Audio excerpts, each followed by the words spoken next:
आनंद जी से भी सुना कि हर कोई व्यक्ति आखिर तक स्टूडेंट ही होता है।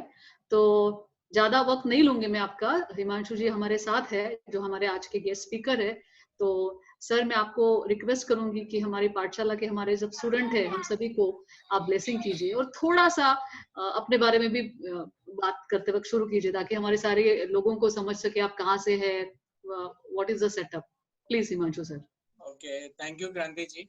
First of all I would like to, मतलब मैं कॉन्ग्रेचुलेट करता हूँ ऑर्गेनाइजर्स में मिस्टर मनोज झा को कामाख्या ज्वेल से, और मिस्टर सुमित समालिया को उमा ऑर्नामेंट से, एंड मैम आपको क्रांति नागवेकर जो केएनसी सर्विसेज हैं, और मिस्टर नवीन जो कि यहाँ पे गुरुजी हैं जो रोजाना ट्रेन करते हैं।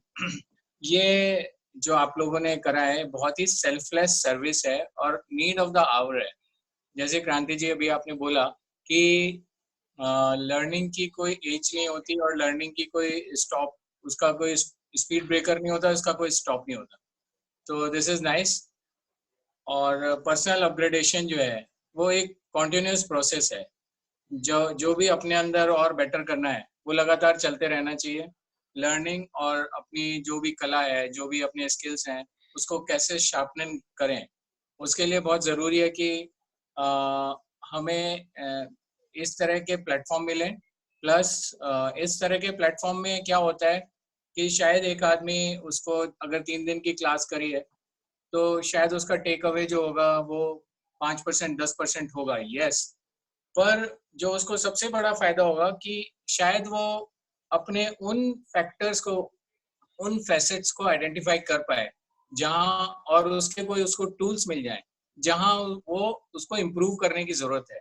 हर आदमी को पता है मुझे कहाँ इम्प्रूव करना है, पर उसमें वो थोड़ा ऑब्लिवियस हो जाता है, अपने जो रोजमर्रा की, जैसे कहते हैं कि रोजमर्रा की रट है उसमें फंसा रहता है।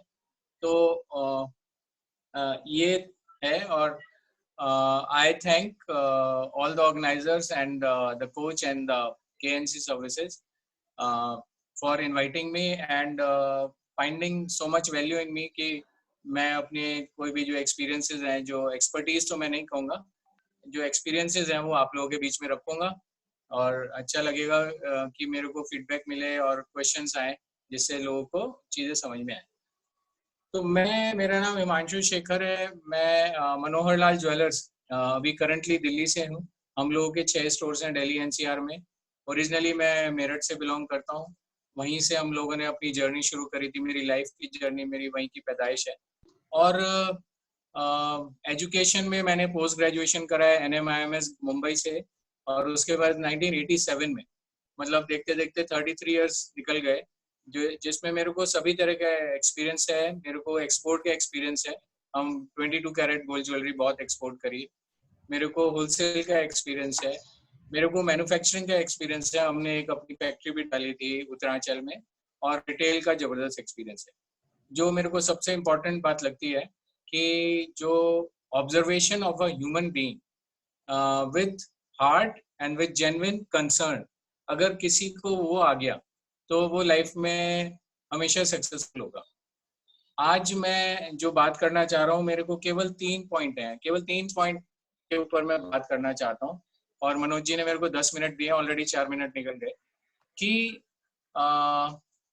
जब हम लर्निंग करते हैं, जब हम इम्प्रूवमेंट करते हैं, तो हमें ये समझ में नहीं आता जब हम कॉलेज में हैं या जैसे हमने इंडस्ट्री में पैर रखा, अच्छा ये जो सब मैं बातें कर रहा हूँ, ये मैं कर रहा हूँ हमारी टीम के पर्सपेक्टिव से, ये बिजनेस ओनर्स के पर्सपेक्टिव से नहीं कर रहे, क्योंकि पाठशाला जो है वो प्राइमरीली आप लोगों ने, जो हमारी टीम है, जिसको मैं टीम ही बोल सकता हूँ, I never call them employ, जो हमारे टीम मेंबर्स हैं उन्हीं के इम्प्रूवमेंट के लिए है। तो उन लोगों को ये समझ में नहीं आता कि हम कहाँ, कौन सा एक पर्टिकुलर फैक्टर पकड़ें जिसको इम्प्रूव करने की कोशिश करें। तो 3 फैक्टर्स हैं। सबसे पहले है आपकी कोर एरिया की कॉम्पिटेंस, और दूसरा है कम्युनिकेशन, और तीसरा है मैथमेटिक्स। ये बड़े तीनों अलग अलग विषय आपको लगेंगे। सबसे पहले मैं आपका कोर जो एरिया है उसकी कॉम्पिटेंस की बात करता हूँ कि जो जिस भी चीज़ के आप खिलाड़ी बनना चाहते हैं तो उसमें आप महारत हासिल करिए, और जो महारत है उसको हासिल करने में सालों लग सकते हैं, कम साल तब लग सकते हैं अगर आपका फोकस महारत हासिल करने में लगातार बना रहे। तो मान लीजिए आप सेल्स में हैं, मान लीजिए आप प्रोडक्शन में हैं, मान लीजिए आप अकाउंट्स में हैं, मान लीजिए आप बिलिंग में हैं, तो आपको अपने काम के बारे में ऐसे पता होना चाहिए, जैसे इंग्लिश में बोलते हैं as the back of your hand. उतनी महारत, और वो महारत आती है सबसे पहले ग्रेटिट्यूड से, और दूसरा आती है ह्यूमिलिटी से। ह्यूमिलिटी बोलते हैं जब आप, ह्यूमिलिटी को क्या बोलेंगे, मतलब जब आप नर्म है अंदर से, जब आप नर्म है। और ग्रेटिट्यूड है जब आप आभार के साथ अपनी जिंदगी जी। और उसके अलावा फिर आप फोकस में हैं कि आपको करना क्या है। सेल्स में जैसे मैंने बोला, जिस भी क्षेत्र में है उस क्षेत्र में आपके लिए क्या काम है, उस काम को आप ढूंढें, चाहे आपको बताया गया है नहीं बताया गया। बहुत सारी जगह प्रॉब्लम हमारे इंडस्ट्री में ऐसी है, जो सिंगल शॉप, 2 शॉप, 3 शॉप तक का भी जो सेटअप है, उसमें बहुत सारी चीजें बहुत डिटेल्ड में स्ट्रक्चर्ड तरीके से इन राइटिंग लिखी हुई नहीं होती, या इन राइटिंग टोल्ड नहीं होती, ऐसा किसी को बताया नहीं जाता। तो आपको अपने क्षेत्र को ढूंढना है और उसके बारे में फिर अपनी एक्सपर्टीज को इम्प्रूव करना है। मजे की बात यह है कि जो जहाँ पे आप काम कर रहे हैं वो आपको रोजाना ही एक्सपीरियंस करने के लिए देते हैं। जो कोई भी पर्सन है, अगर जो वो सेल्स के लिए रखे गए हैं, तो ऐसा नहीं होता कि उनको 6 महीने तक बिठाया जाएगा सेल्स में, सेल्स ना करने में, और उसके बाद जब वो एक्सपर्ट हो जाएंगे या अच्छे हो जाएंगे तो सेल्स में देंगे। आपको डे 1 से सेल्स में रखा जाएगा। तो रोजाना आप देखिए, अपने सीनियर्स को देखिए, जब आप ग्रेटिट्यूड से सीनियर से बात करेंगे, जब आप नर्म तरीके से सीनियर से बात करेंगे, तो आपकी तरफ ज्ञान आना शुरू हो जाएगा, आपकी तरफ एक्सपीरियंस आना शुरू हो जाएगा। और जो जो इसको पॉइंट को मैं इस पे ही खत्म करूंगा कि आप जो भी काम करते हैं, मान लीजिए आप किसी में कोई अकाउंट्स में है तो उसको अकाउंट्स में सब कुछ आना चाहिए। उसका टारगेट ये होना चाहिए, चाहे वो डे 1 पे उसका डे 1 है ऑन द वर्क प्लेस, कि मेरे को एक दिन यहाँ की बैलेंस शीट बनानी है। उसी तरह से जो सेल्स के लोग हैं, डे 1 है उनको ये देखना है जो यहाँ के सबसे अच्छे बायर आते हैं, जिनकी टिकट साइज बढ़िया है, उनको एक बार उनसे डील बहुत जल्दी उन इस लेवल पे आना है कि उनसे डील करूं। और मैं यहाँ पे, जैसे महारथी होता है ना, एक सेना होती है उसमें सिपाही भी होते हैं, उसमें महारथी होते हैं। तो आपको महारत हासिल करनी है अपने काम में, आपको महारथी बनना है। और वो महारथी आप तभी बनेंगे जब लगातार प्रैक्टिस करते रहेंगे और लोगों से फीडबैक देते रहेंगे कि आप कैसा कर। अब दूसरे पॉइंट पे मैं आता हूँ। दूसरा पॉइंट है और ये जो 3 फैक्टर्स है ना, कि आप कोर कॉम्पिटेंस में महारत, और दूसरा पॉइंट है कम्युनिकेशन, और तीसरा मैथ्स। ये केवल हमारे ये मैंने मतलब सोचा कि बहुत किताबें पढ़ने की, सब चीजों में क्या निकल के आ रहा है। तो ये 3 ही चीज है जो मेरे को लगता है कि आपको जिंदगी में अच्छे से आगे लेके जाएंगे, किसी भी क्षेत्र में हो, चाहे वो ज्वेलरी लाइन है या कोई भी लाइन है, कोई प्रोडक्शन है, कोई बहुत बड़ी मैन्युफैक्चरिंग है, बहुत बड़ा, चाहे कोई, अगर जो कोई तेल के कुएं का मालिक भी है और उसको उसमें काम करना है, तो भी उसको ये 3 चीजों की बहुत जरूरत है। तो जब आते हैं कम्युनिकेशन, कम्युनिकेशन में 3 चीजें हैं। कम्युनिकेशन में एक है कि आपका जो वर्बल कम्युनिकेशन है वो बहुत बढ़िया और बहुत स्ट्रांग होना चाहिए। वर्बल कम्युनिकेशन के लिए जरूरी है कि आपकी लैंग्वेज के ऊपर आपको अच्छे से कमांड होनी चाहिए। आप जो कहना चाहते हैं, जो आपकी अभिव्यक्ति है, आप वो ही कह पाए जो आप कहना चाहते हैं, जो आपके दिल में है, जिससे भी, और जो कनेक्ट बनता है, कनेक्ट बनेगा आपकी लैंग्वेज से और किस तरह से आप बात करते हैं। देखिए, मैं इसमें छोटा सा एग्जांपल हमेशा देता हूँ कि मेरी माँ है, आप सब लोगों की भी माँ है, और आपको कहा जाए, हम सबको कहा जाए कि अपनी माँ के ऊपर एक पैराग्राफ लिखिए, तो हम सब लोग लिखेंगे। और उधर हम एक नाम मैं लेता हूँ, जावेद अख्तर साहब को या गुलजार साहब को बुला लेते हैं कि आप भी माँ के बारे में लिखिए। तो जो वो लोग लिखेंगे, उस लिखावट में जो बात होगी वो हमारी किसी की लिखावट में नहीं होगी, क्योंकि वो महारथी बन चुके हैं कम्युनिकेशन में। तो हम क्यों नहीं, हम कैसे कनेक्ट क्रिएट करें? अगर हम बहुत अपनेपन से, अपने प्यार से, और सामने कस्टमर के वेल विशर बन के अगर बात, उनका काम कर रहे हैं और हमसे बोला नहीं जा रहा, तो फिर कैसे होगा?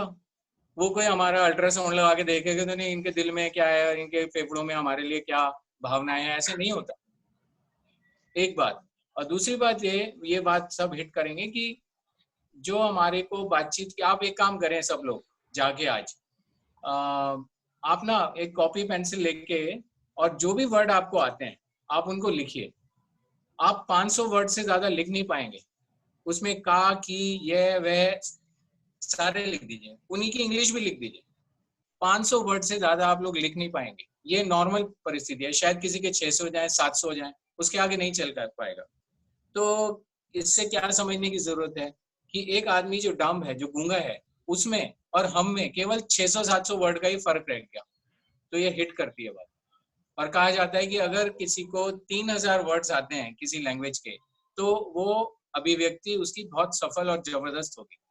तो आप ये समझो कि जो लैंग्वेज है, एक हम लोग कहाँ फंसे हुए हैं पूरे हिंदुस्तान में, हम लोग इंग्लिश सीखना चाहते हैं। इंग्लिश सीखने की जरूरत नहीं है।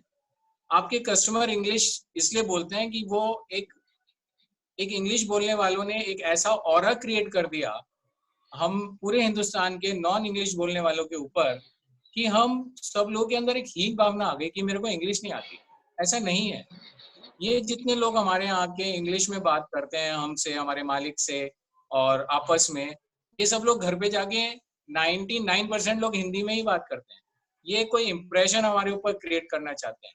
अब इस इम्प्रेशन की अगली चाल हमारी तरफ से क्या है कि हमारा जो भी हमारी लैंग्वेज है, आज तो यहाँ पे सभी प्रांतों, सभी प्रदेशों के लोग आए हुए होंगे। कोई नॉर्थ इंडिया से है, कोई साउथ इंडिया से है। साउथ इंडिया में भी 5 अलग अलग लैंग्वेज हैं। बॉम्बे की अलग है, गुजरात की अलग है। तो ये सब लोग अगर जो उनकी मातृभाषा है या आप इसको ऐसे बोल सकते हैं, the first language spoken there in that area, जो पहली जो भाषा निकल के आती है, जो आप केमिस्ट के पास जाके बोलते हैं, जो आप सब्जी वाले से बोलते हैं, वो जो आपकी, मैं हिंदी का एग्जांपल लेता हूँ, हिंदी बहुत बड़े प्रांतों में बोली जाती है, कि आप अपनी इंग्लिश छोड़िए, आप हिंदी की ही भाषा को मजबूत करिए। अगर आप देखेंगे कि एक आपने नेकलेस दिखाया, आप उसको, उस नेकलेस की शानदार होने में आप कितने वर्ड बोलते हैं? कोई बोलेगा दिस इज वेरी स्मार्ट, कोई बोलेगा दिस इज वेरी ब्यूटीफुल, उसके बाद बोलेगा कि दिस इज ऑसम। आजकल ऑसम वर्ड पिछले 10 साल से बहुत चल रहा है। कोई बोल देगा अमेजिंग, पर उससे नहीं चलता। ये सारे शब्दों से नहीं चलेगा।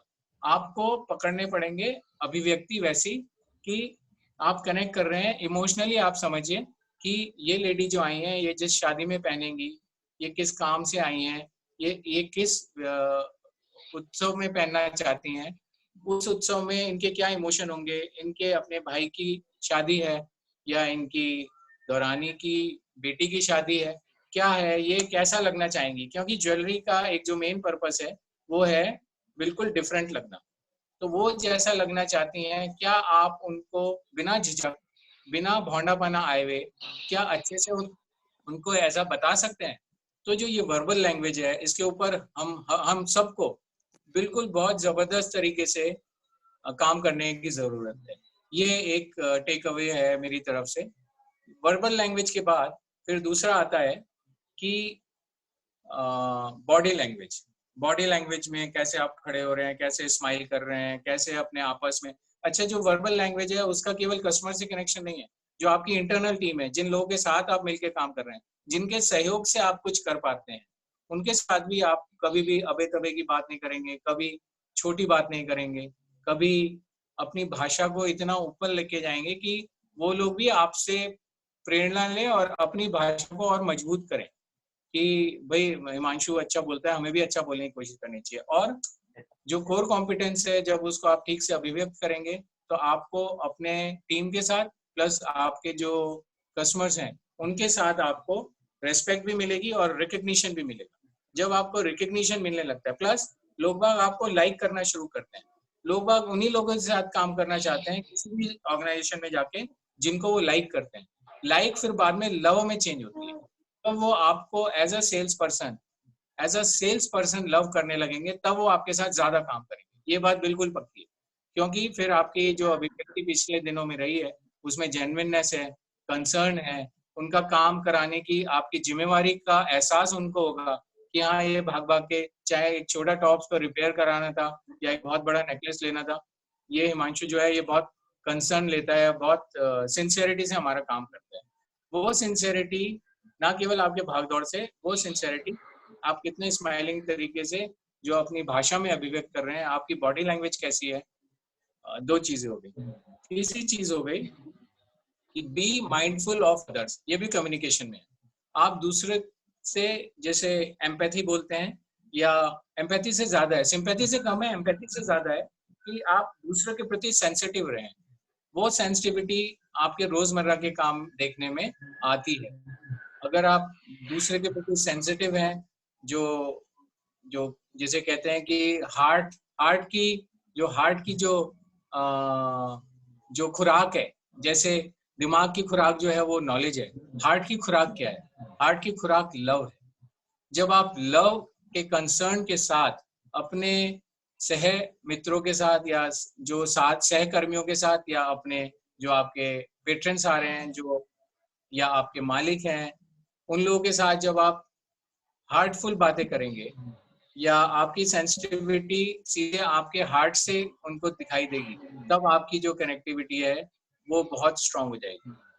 आपको चाहे इंग्लिश नहीं आती चलेगा, पर आपकी अभिव्यक्ति आनी चाहिए, आपको आपकी बॉडी लैंग्वेज बहुत अच्छी होनी चाहिए, and you should be mindful of others.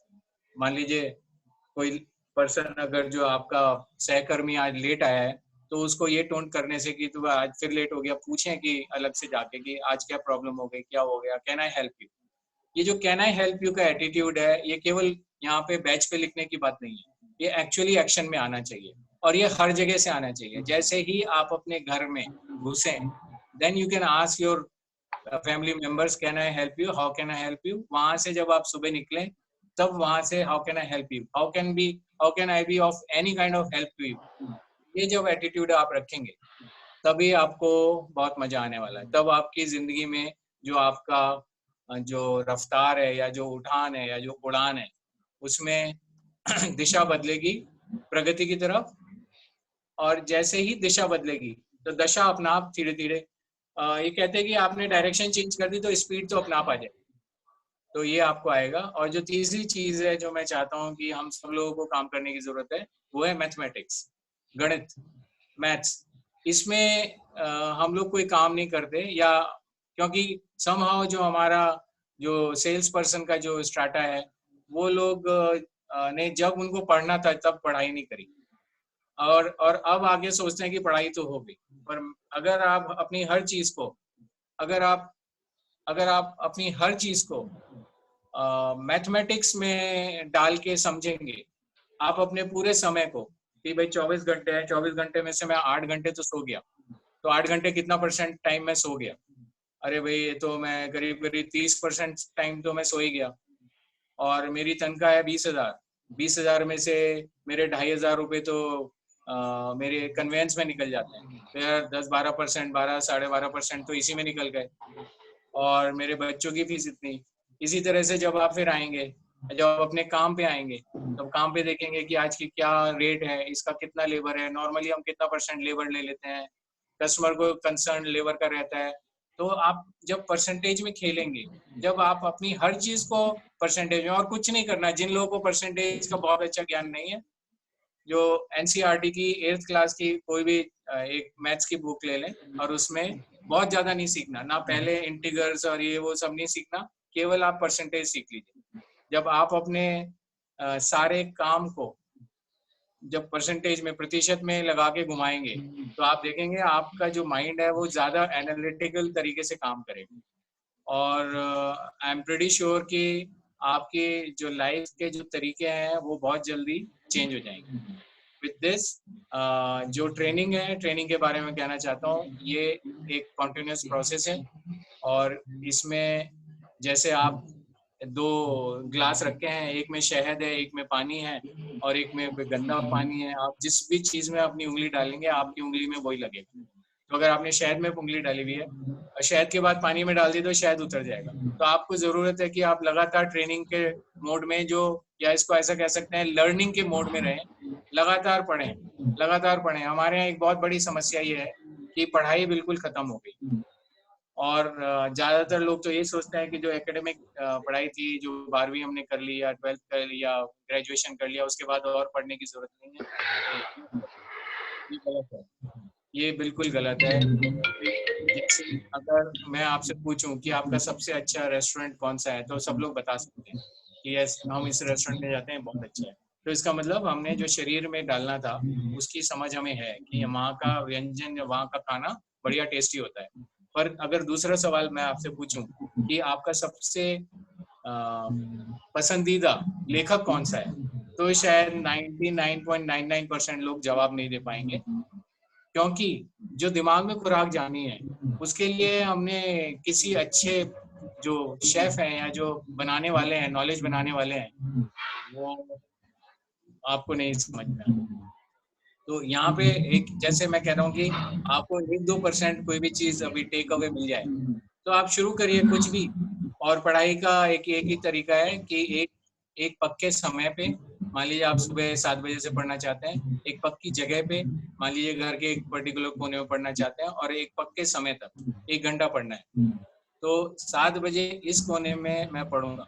धीरे धीरे आपके घर वाले भी आपको सपोर्ट करना शुरू कर देंगे। शुरू में तो आप कहेंगे मुझे डिस्टर्ब मत करो, मुझे उठाओ मत, मेरे को काम मत बताओ, पर धीरे धीरे उनको समझ में आने लगेगा। तो पढ़ाई पे जोर रखिए, क्योंकि जिस स्ट्राटा से मैं बात कर रहा हूँ, जो हमारे सेल्स की फोर्स होती है, वो लोग नया सीखने में, मतलब बहुत सारे इंडस्ट्रीज है जहाँ पे सेल्स फोर्स बहुत ज्यादा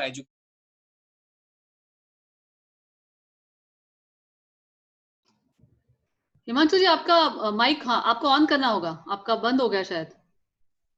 नहीं, मैंने तो बंद नहीं किया, पर एनीवे हाँ। तो जो लास्ट में बोल रहा था कि 3 चीजें हैं। नंबर 1, योर परफेक्शन और योर महारत, अपनी जो कोर कॉम्पिटेंस है आपकी, जिसके जरिए आप अपने जीवन को चलाना चाहते हैं। नंबर 2, आपकी जो कम्युनिकेशन है वो बहुत स्ट्रांग होनी चाहिए, verbal, your body language, and be mindful for others. और नंबर 3, रिमेन एनालिटिकल। मैं मैथ्स इसलिए बोलता हूँ कि एनालिटिकल बोलेंगे तो 99% लोग थोड़े से टेक्निकल में चले जाते हैं। आप मैथ्स को ध्यान करिए। आपकी अगर मैथ्स मजबूत है तो आप चीजों को बहुत अच्छे से अपने फेवर में एनालाइज कर सकते हैं। और जो चौथी जो साइड लाइन है कि पढ़ते रहिए। आज की तारीख में यूट्यूब में बहुत ज्ञान है, बहुत अच्छी है। आज की तारीख में बुक्स हैं, उनकी ऑडियो बुक्स फ्री में आप डाउनलोड कर सकते हैं। और नहीं तो मतलब पढ़ाई में रखिए। हम लोग तो इसका बहुत ज़्यादा ध्यान रखते हैं अपने स्टोर्स पे, और इसको हम देखते हैं हमारी टीम बहुत अच्छे से इम्प्रूव भी करती है। और मेरे ख्याल में 24 मिनट हो गए, मैं 22 मिनट से तो बोल ही रहा हूँ, और आपका जो रियल सेशन वो चलना चाहिए। And I thank you Himanshu ji, all for thank here. You so much. लेकिन हमारे दो पाठशाला में जो 2 स्टूडेंट है, आपसे 2 बातें करना चाहते हैं। पहले बिपिन जी है, वो आपसे एक क्वेश्चन पूछना चाहते हैं देहरादून से। बिपिन जी। जी बैरी साहब, नमस्कार। नमस्कार माटू भाई, बहुत अच्छा लगा आपके क्लास अटेंड करके। आपने 3 क्वालिटीज बताई, perfection, your communication skills and your analytical skills. मैं इसके अंदर एक छोटा सा ऐड करना चाहूंगा, I apologise for that. Very good, very nice. एक ह्यूमिलिटी जी, ह्यूमिलिटी होनी चाहिए एक आदमी के अंदर whenever you are attending to your clients. जी, ह्यूमिलिटी आप कह रहे हैं, ह्यूमिलिटी या humanity? Yes, no, humility. Humility sir, उसमें जो मेरा कम्युनिकेशन में जो पॉइंट था ना, जो बेरी साहब, जो मेरा कम्युनिकेशन में जो थर्ड पार्ट था, जो कम्युनिकेशन में, सॉरी इंटरप्ट कर रहा हूँ आपको, कम्युनिकेशन में जो मेरा थर्ड पार्ट था, be mindful for others, sir उसमें ह्यूमिलिटी आ जाती है। यस, उसके अंदर। Thank you so much. और मेरा एक और नेक्स्ट क्वेश्चन है कि आपने इतना कुछ बताया बहुत कैप्सूल के अंदर, तो मैं समझता हूँ कि we should have regular courses. तो how, what should be the frequency of these courses? Would you recommend something, and are organisers ready to train our sales force in the future? Sir बिल्कुल, जो training है, मेरे को लगता है training तो बिल्कुल एब्सोल्युटली कॉन्टिन्यूअस प्रोसेस है। और मैंने ये रियलाइज करा कि जो बेसिक्स हैं, बेसिक्स हमारे मजबूत होने चाहिए। बिल्कुल सर, जो बिल्कुल। भी बड़े से बड़े ट्रेनिंग के ऊपर ही हम काम हाँ कर रहे हैं सर। करेक्ट जी, जो बेसिक्स हैं हाँ वो जी, ही रिवाइज करते रहो। बेसिक्स आपके थैंक यू सो बेसिक्स आ मच। जाएंगे तो फिर मौका लगने पे जबरदस्त तो शॉट लगा ही देंगे आप। Thank you, thank you. बिल्कुल ठीक बात है, thank you so much. Himanshu ji हमारे साथ सुभाष जी भी है। Thank you Vipin ji. No, you welcome. Thank you, thank you. Subhash ji भाई साहब, आपको भी हाँ सुभाष जी नमस्कार जी।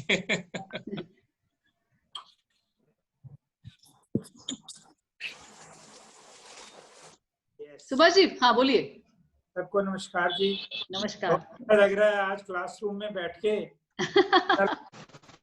क्योंकि लर्निंग, जैसा हिमांशु ने बताया कि मेरी उम्र 70 साल की हो गई है हिमांशु जी, और लर्निंग कभी भी खत्म नहीं होती है।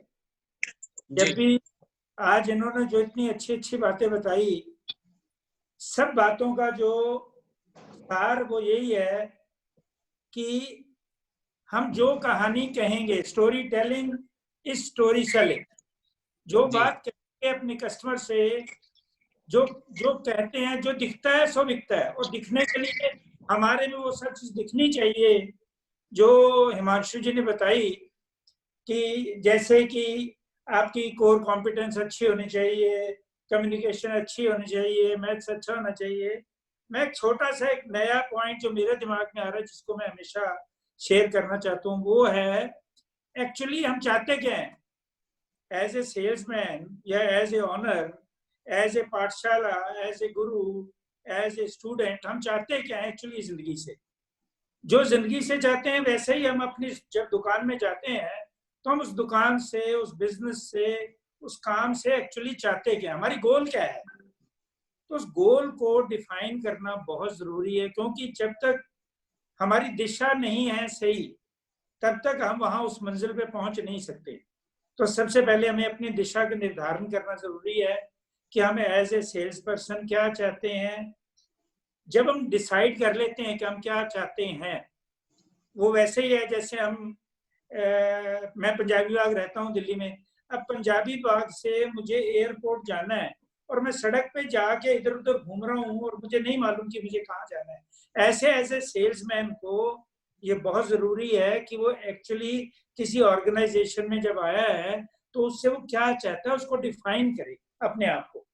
दूसरा जो है उसको डिफाइन करने के पास उसको जरूरी है कि वो कब चाहता है उस काम को अचीव करना, यानी कि एक अच्छा सेल्समैन वो कब बनना चाहता है। आज बनना चाहता है कि उसके बनने में समय, क्योंकि जब तक वो समय डिसाइड नहीं करेगा, प्लेन का टाइम डिसाइड नहीं करोगे, आप उस प्लेन के अंदर जाके बैठ नहीं सकते।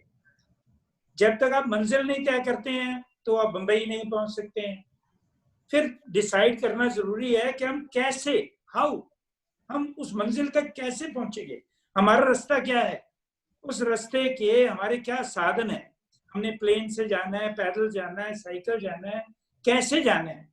ये जानने के बाद जब हम एज ए सेल्स पर्सन अपना गोल सेट कर लिया कि हम इस ऑर्गेनाइजेशन में हैं और हमने इसके ऊपर ये पहुंचना है, यानी हमने मैनेजर बनना है।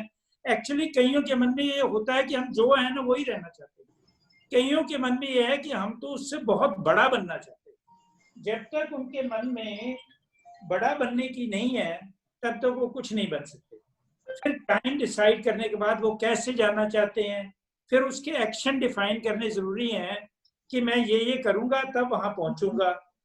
ये करने के लिए इंसान के चलते चलते रास्ते में कई रुकावटें आ जाती हैं, उसमें से तब्दीली की जरूरत है, इवॉल्व करने की। जैसे आज डिस्ट्रक्शन आ गई, हमारे को सब कुछ नया करने की जरूरत है, तो इसके लिए नया को फार्मूला बनाएंगे, फिर उसके मुताबिक चलेंगे, फिर उसको रिजॉल्व करेंगे। तो मेरे को यही लगता है कि इंसान को ये बहुत जरूरी है कि वो अपना एक गोल डिफाइन करे और उसके मुताबिक चले। सेल्समैन बनने के लिए जैसे फार्मूले उन्होंने बताए हैं शेखर जी ने, उनको अडॉप्ट करें, और मेरे ख्याल से बढ़िया और कोई बात नहीं हो सकती।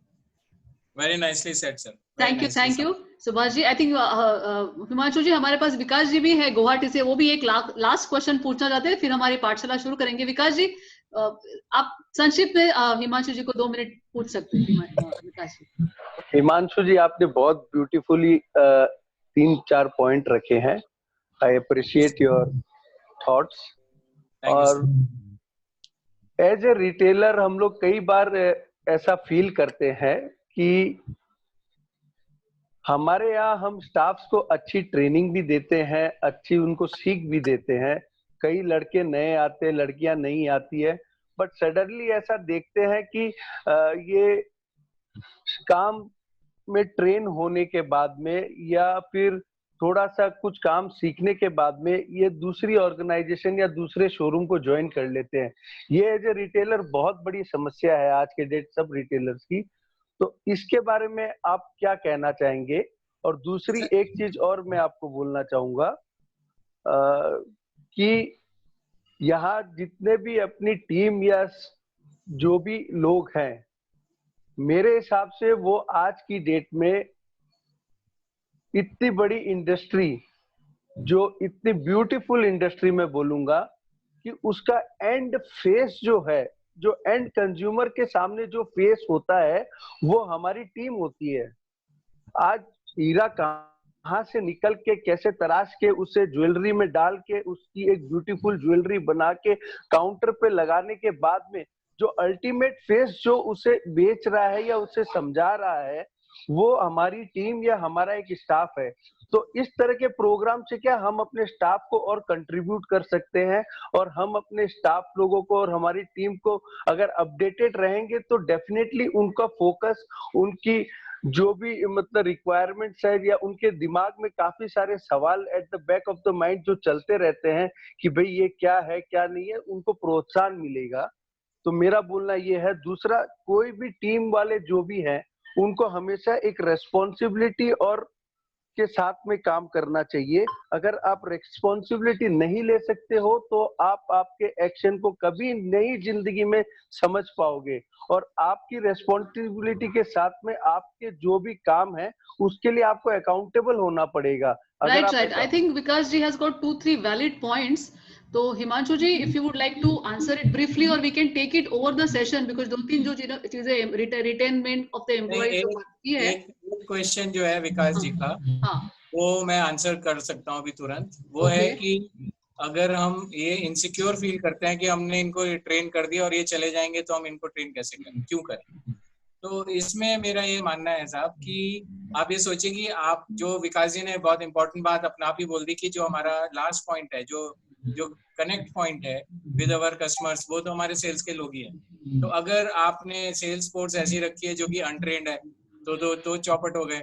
और अगर आपको ये डर लग रहा है कि ये चले जाएंगे, वो जो डर है वो ज्यादा हमारे अंदर है, मतलब वो दुकानदार के अंदर डर ज्यादा है। कोई भी भागता नहीं फिरता, किसी को ये पसंद नहीं आता। बट यस, अगर एक आदमी को हमने 20,000 में रखा, उसको ट्रेन करा, अब एक्चुअली वो जैसा हो गया, अब वो 25-28 के लायक हो गया, पर हम उसका जल्दी से 25-28 नहीं करते। हम सोचते अभी तो 8 ही महीने में 12 तो होने दो। नहीं, उतना वेट मत करिए। जो उसको ग्रोथ है, जो वो आपको ग्रोथ दे रहा है, उसके हिसाब से अगर वो किसी ऐसे लायक हो गया कि सेम पर्सन सेम क्वालिटीज का अभी मार्केट में आप अगर जो सर्च करने जाएंगे तो कितने में मिलेगा, एक तो वो बात है। हिमांशु जी, सॉरी टू इंटरप्ट, लेकिन 1-2 मिनट में आपको खत्म करना पड़ेगा, क्योंकि बाकी सारे लोग। मैं दूसरी बात बस इस बात पे खत्म करता हूँ कि एक आदमी, एक जो सीईओ था कंपनी का, उससे फाइनेंस वालों ने आके कहा कि सब ट्रेनिंग में बहुत खर्चा हो रहा है,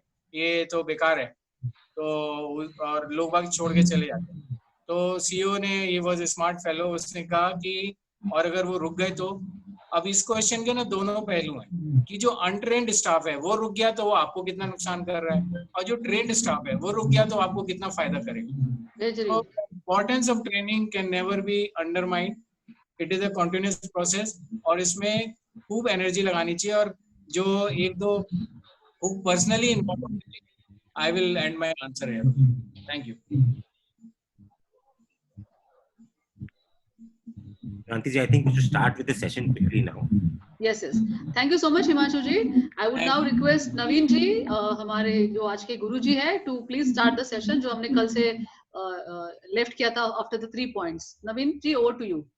Thanks a lot, Kranti. शुक्रिया.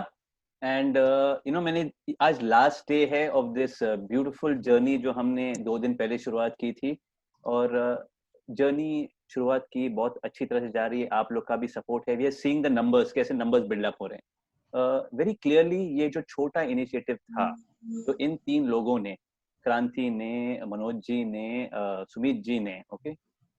आई डोंट नो इन तीनों में से ब्रह्मा का रोल किसने प्ले किया, विष्णु का किसने, महेश ने किसने। somebody must have thought about it। किसने क्रिएट किया, किसने सस्टेन किया, कौन डेवलप करेगा। पर ये जो भी कुछ बना है ये प्लेटफॉर्म ना, मेरे हिसाब से ज्वेलरी इंडस्ट्री में पहली बार ऐसा कोई चीज बनाया गया है जो एक्चुअली फ्रंट लाइन पीपल के लिए सोच के बनाया गया है। So hats off to all three of them, and we appreciate the entire thing. We hope their business also prospers, whether it is KNC when Kanti does the exhibitions, whether it is Uma Ornaments which Sumit heads, whether it is Kamakhya Jewels जो मनोज भाई की है। So let's hear it for them and thank them for this initiative. आगे जाते हुए मैं हिमांशु जी के बारे में ये बोलना चाहूंगा कि लगभग 4 से 4.5 महीने पहले मैं उनके दुकान में भी गया था। He is a very in fact वो दिन अनलकीली वो मार्केट बंद था बिकॉज कॉर्पोरेट ऑफिस बंद थी, तो मैं उनकी रिटेल स्टोर में भी वहां गया था। आई मेट समबडी कॉल्ड गौरव चंद्र, उनसे मेरी जो बात हुई, उनके मैनेजर थे, वो उन्होंने मेरे से बात की। Whatever came across is exactly what Himanshu भाई is over here. Okay, jewellery का धंधा करने में 2 चीज बहुत इंपॉर्टेंट होता है for the owner. There are 2 things for most businesses. एक चीज होता है बिलीफ, मतलब भरोसा अपने डिसीजंस पे। दूसरा चीज होता है एनालिसिस, मतलब facts figures. Himanshu ji is a very clever balance of both of this, कि धंधा करते हैं, सोचते हैं, आदमी को डेवलप करते हैं बिलीफ से, लेकिन वो बिलीफ को बैक करने के लिए उन्होंने अपने फैक्ट्स और फिगर्स भी साथ में रखे हैं। Even when he is talking, जब वो बात कर रहे हैं, उनकी बातों में भी गिनती है। So when he talks he says 3 things, 3 चीज। तो यू रिमेंबर, हाँ 3 चीज सुननी है, मेरे को कोर कॉम्पिटेंसी होना है, मेरे को कम्युनिकेशन होना है, और मेरे को तीसरा चीज होना है। So you remember, that's a very methodical way. I think he's a CA, from what I understand he's a CA professional है हमारी ज्वेलरी इंडस्ट्री के। तो इनके लिए उनकी जो गणित, उनकी जो लोगों की परख बहुत बहुत स्ट्रांग है। He has an internal eye. So that's about Himanshu जी। सुभाष जी हमारे इंडस्ट्री के प्लैटिनम मैन हैं। मैं उनको जब से देखते आ रहा हूँ कॉन्फ्रेंसेस पे, और वो उनका जो एनर्जी है, वो energy is very great. It motivates a lot of people. So though today हम 30 मिनट्स हमने स्पेंड किया ये सब पे, प्लीज अंडरस्टैंड इन लोगों का जो 4 शब्द है, फिर वो 5 मिनट है या 3 मिनट है या 15 मिनट है, it's not very easy to get it. It's all part of this Pathshala. ये पाठशाला में मैं तो बोलते ही रहा हूँ 3 दिन से, लेकिन इन लोग आके अपने एक्सपीरियंस शेयर करें। वो जो 2 चीज वो बोल गए ना, मेरे लाइफ में कोई बड़े आदमी ने जो मेरे को छोटी सी सिंपल चीज बोली है ना, वो सिंपलिसिटी का रियलाइजेशन मेरे को 5 साल बाद पता चला है कि उसने वो मेरे को बोलने का मतलब क्या हुआ। So please understand that everybody who's giving you something, however, it may not sound the most exciting, but please give complete attention. उसमें शायद वो चीज समझने में शायद आपको 3 साल लग जाए कि वो क्या बोलना चाहते थे वो। Okay? Let's go ahead with the session. Quick recap. कल हमने 2 टूल्स किए थे कस्टमर को लेके। हमने CRM किया था, मैंने आपको क्लियर किया कि CRM is not customer relation management. मैंने कहा था CRM is customer retention management. Retention क्या होता है कि आने वाले समय में ग्राहकी जो हमारे दुकान में जो फुटफॉल्स होगी वो शायद कम होगी, लेकिन जो भी होएगा वो हमको जानता है, इतने सालों से जानते हैं, हमारे पास आते रहेगा। उस ग्राहक को कैसे पकड़ के रखे और क्यों इंपॉर्टेंट है, हमने एक वो एक्सरसाइज की थी जहां पे हमने देखा था कि 50,000 रुपया पर वैल्यू ऑफ ट्रांजैक्शन 3 टाइम्स वो आता है, 1.5 लाख 8 जन को बोलता है, 8 में से 1 वापस आता है, 45 लाख का उसका वैल्यू प्लस 45 लाख का इसका। हर साल एक नया ग्राहक आएगा, 50 लाख ऐड हो जाएगा। So the value of a customer जो आज हम 50,000 का ग्राहक समझते हैं, एक्चुअल वैल्यू उसका 10 crore plus plus plus plus है।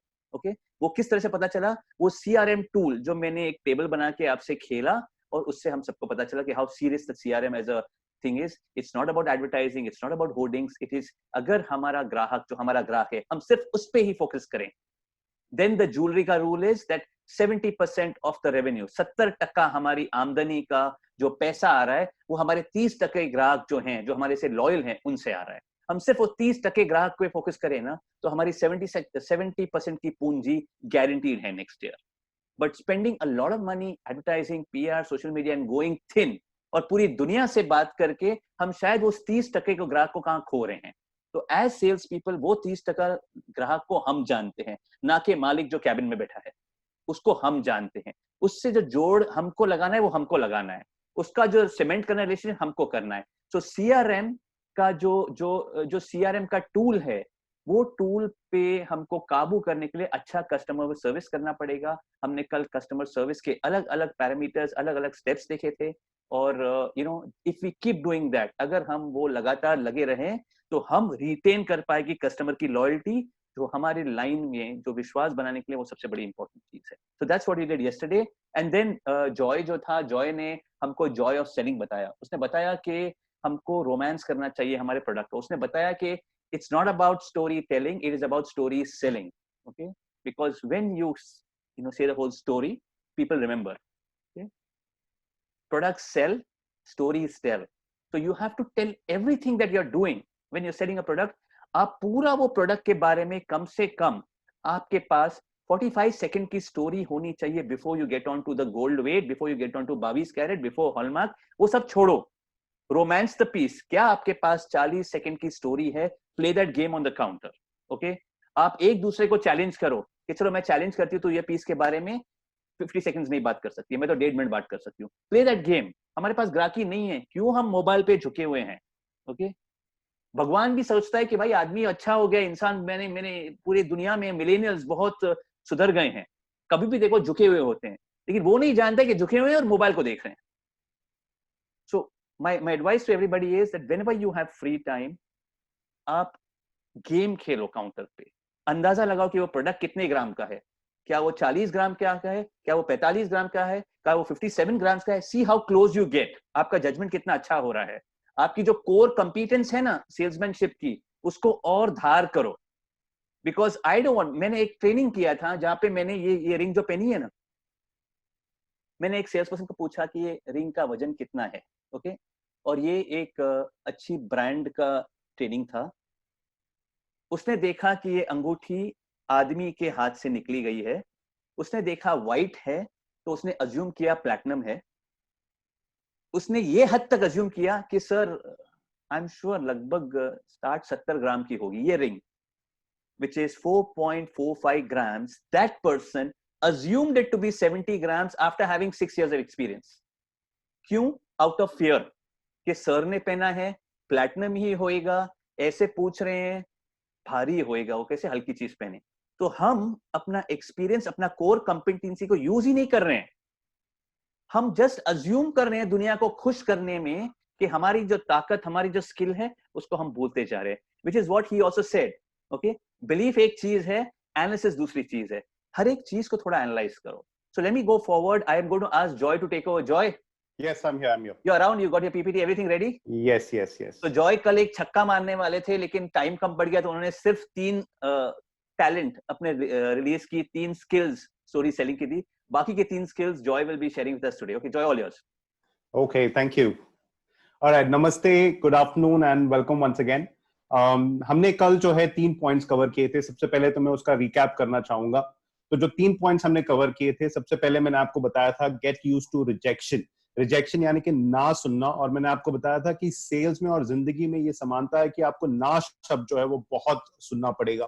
तो ना शब्द से आपको डरना नहीं है, उससे मोटिवेट होना है। और जैसे आज हिमांशु जी ने बहुत अच्छी अच्छी बातें बताई, इनफैक्ट उन्होंने काफी चीजें ऐसी बताई जो मैं बताने वाला था।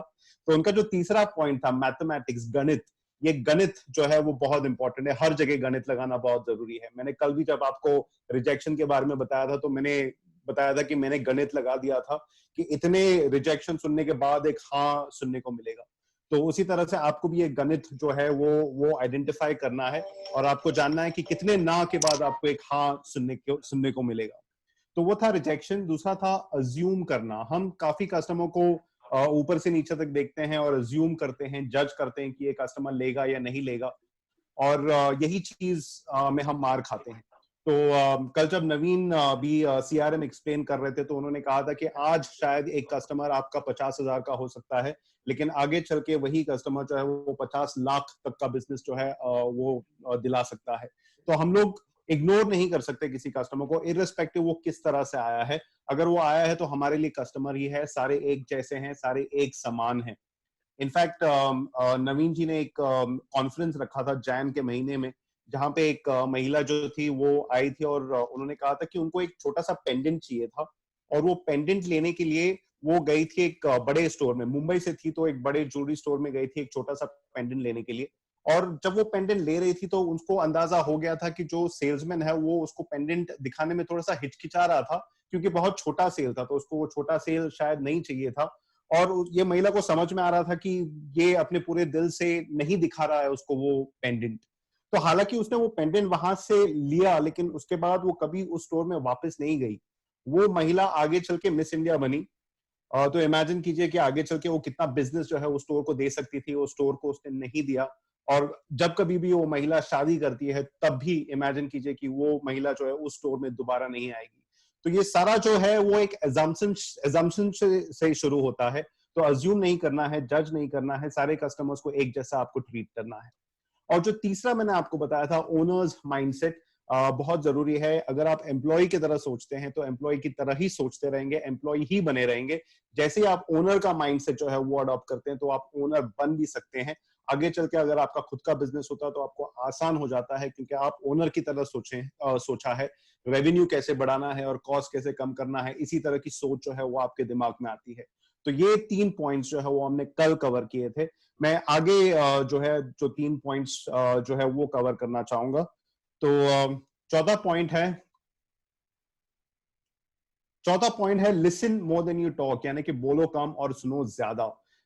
हिमांशु जी ने आज कम्युनिकेशन के बारे में बताया, और कम्युनिकेशन में उन्होंने जो 3 चीजें बताई, उसमें से जो तीसरा चीज था, बी माइंडफुल ऑफ अदर्स।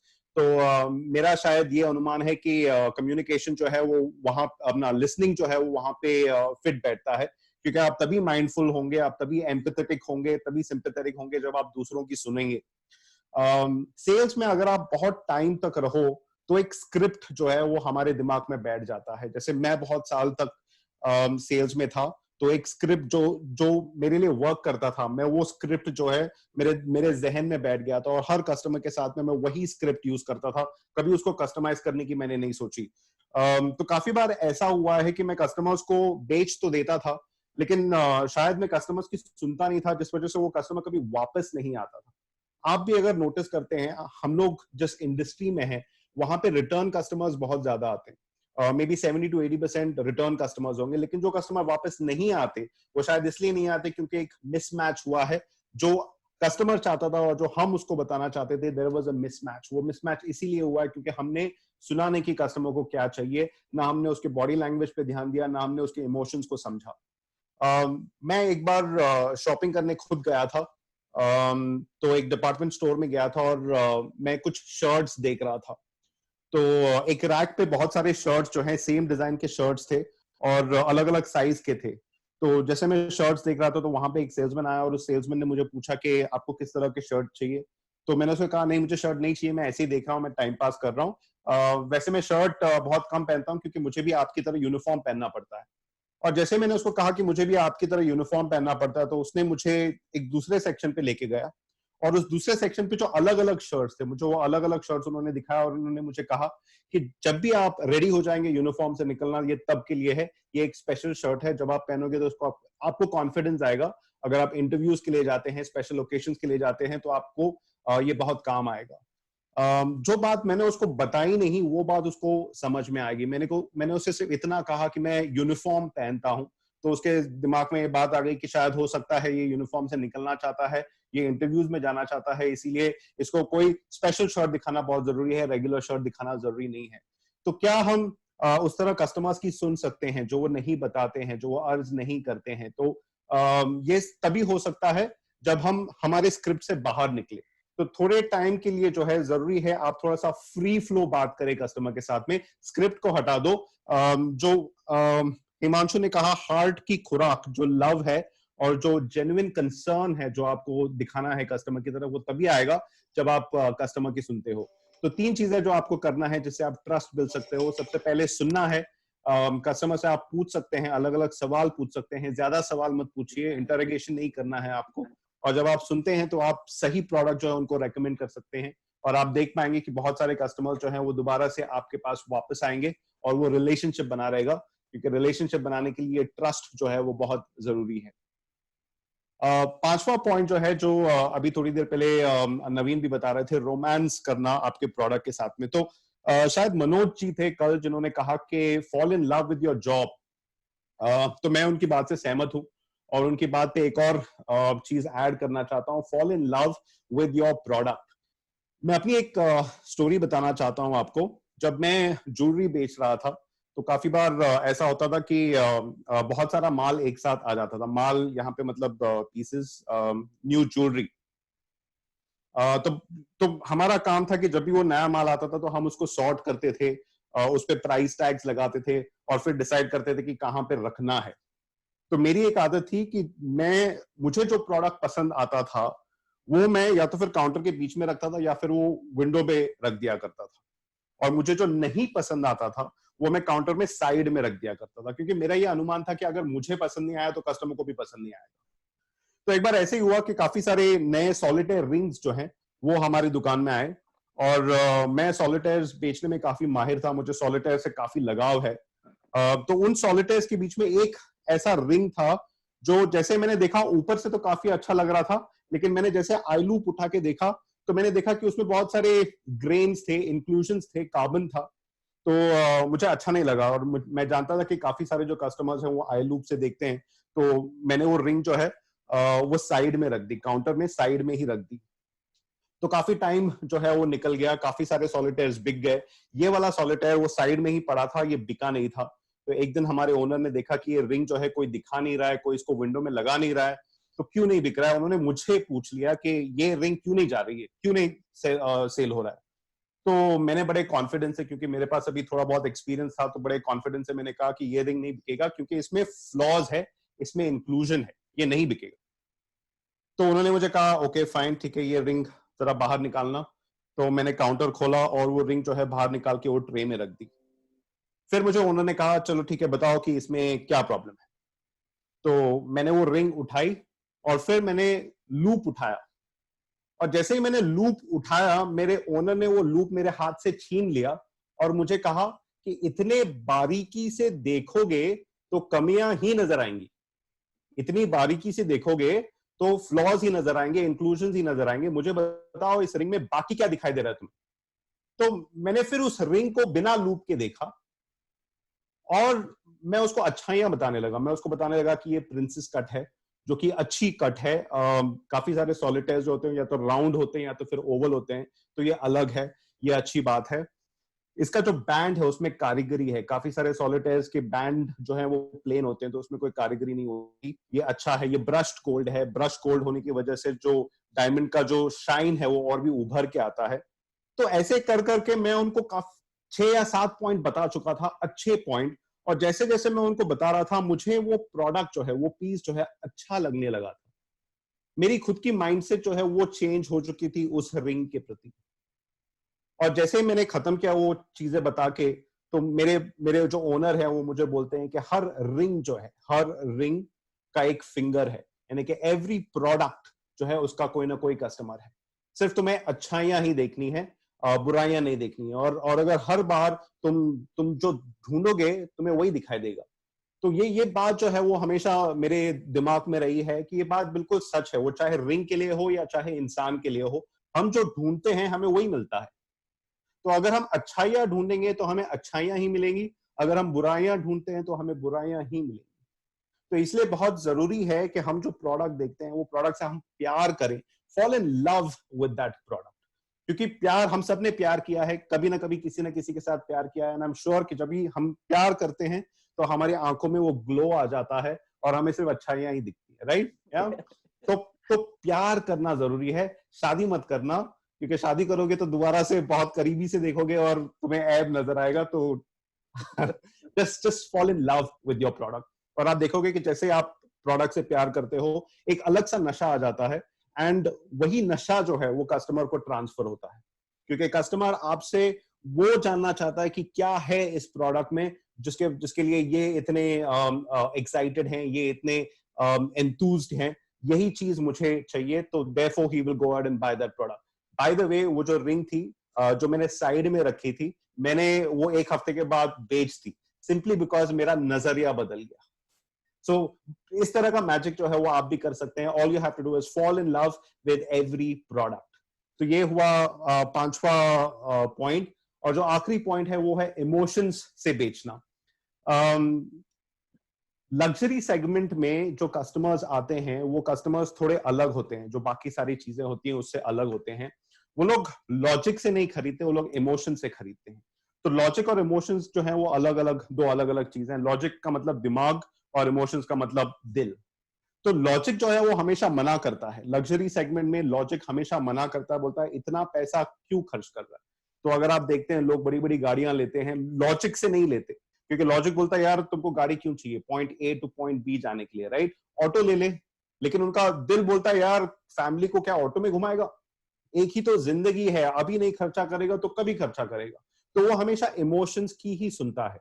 तो दिल और दिमाग की जो जंग है उसमें अगर हमेशा दिल जीतता है तो हम लोग दिमाग को क्यों बेचते हैं, हम लोग हमेशा लॉजिक ही बेचते हैं। तो हम लोग जब प्रोडक्ट दिखाते हैं कस्टमर को, हम लोग उस प्रोडक्ट के 4 C's कस्टमर को एक्सप्लेन करते हैं। कभी आपके रिपीट कस्टमर से पूछ के देखिए कि जो 4 C's आपने उसको पिछली बार बताए थे उसमें से कौन सा C उनको याद है। शायद ही किसी को याद होगा, शायद ही।